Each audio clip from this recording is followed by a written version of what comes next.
What's going on, all you brainiacs out there? Spitfire, Lukas, Parrish here, and today I'm going to talk to you guys about fantasy football trading. With the season coming to a close, we are right on the verge of the fantasy football playoffs. I wanted to take some time and talk about how you can make a trade to take your already contending fantasy football team over the edge and ensure that championship while helping a fringy playoff team save their season and make the playoffs.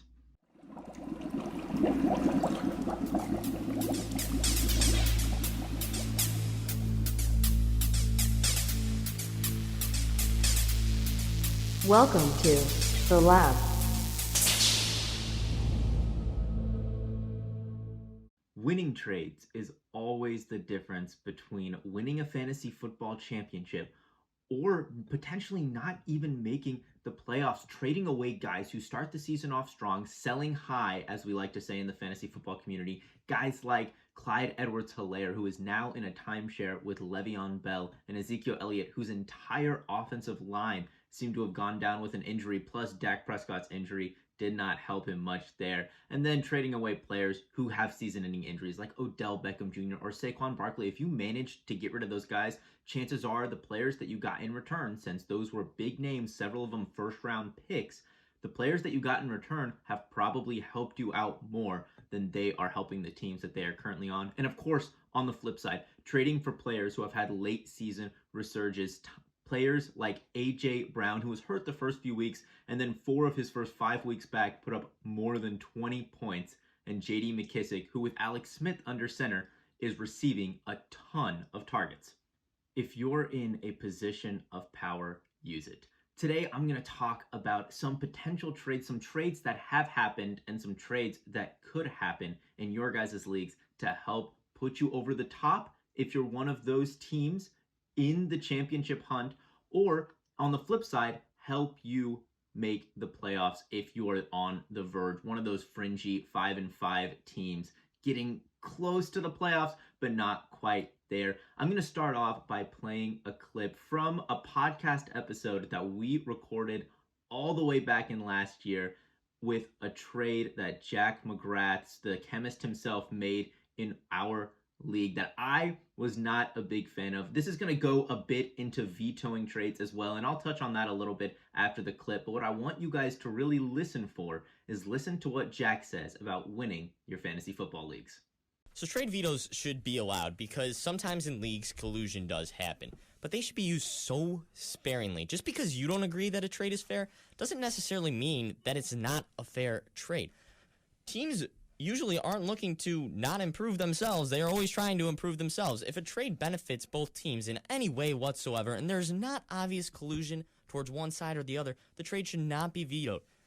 I would say that trade vetoes should be used maybe once in a league's history. Not once a year, not when you don't like a trade. That's what I have to say. For the most part, I agree with you, but there are moments when two people think that the trade is fair and it really isn't. And in those cases, that is what vetoes are for. Just because both guys agree to the trade doesn't mean one person isn't taking advantage of the other. Just because one person is taking advantage of the other, isn't that the name of the game? No, you don't want to take advantage of someone under any circumstances. You can try, but that's what vetoes are for. That's what the rest of the league is for. Lukas, what is the goal of fantasy football from week to week? The goal is to win. The goal is to win. How do you win? You win by making good moves, but not by screwing someone over. How do you literally win? How do you literally win? You get the best players. You score more points than the other team by getting the best players. Now, I will admit now that I was on the wrong side with trade vetoes. Touching on trade vetoes really fast, unless there is obvious collusion, you shouldn't veto trades. Trade vetoes exist to ensure that there is no collusion. If the trade is mutually beneficial, the players that we're talking about in this video was Saquon Barkley for Marlon Mack and Jarvis Landry, which last year was beneficial for both teams. It helped put Jack over the edge to win the fantasy football championship, and then the guy who he traded Marlon Mack and Jarvis Landry to made the playoffs because of that trade, since Saquon Barkley was injured and he was again on the fringe, making trades like that where you can benefit yourself and win a championship and benefit the other team by helping them make the playoffs are trades to try and go for in fantasy football. So that's one type of trade, a 2-for-1, where you trade a wide receiver 2 or an RB2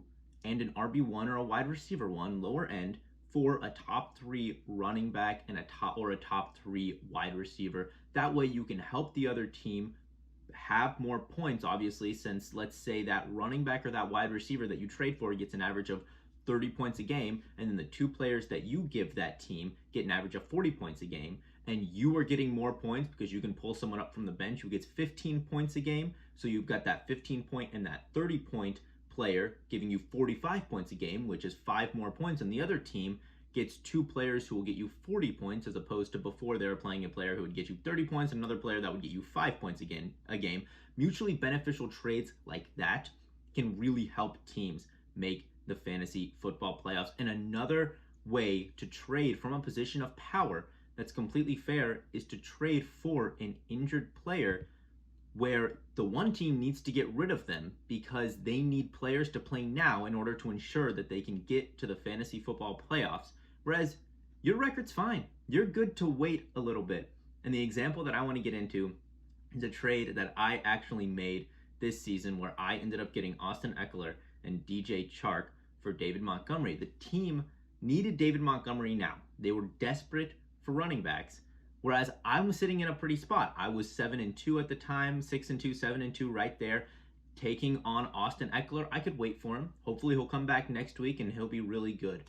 That's another type of trade, trading for an injured player to help ensure that the one team has healthy bodies in the lineup now, while you can sit back and wait for those players to come back. If you are in one of the spots that I mentioned, if you are a fringy playoff team with a top 3 wide receiver or running back, but weak on depth, or on the flip side, if you're a team who's gonna make a run for the championship and you just want to put yourself over the top, consider making some of those trades. It can help both sides out to ensure that they have a good end to their fantasy football season. That's all I have for this video. I really hope it was helpful. Remember to follow us at FF Laboratory on Twitter. Subscribe, click that like button. I appreciate y'all. Have a great day.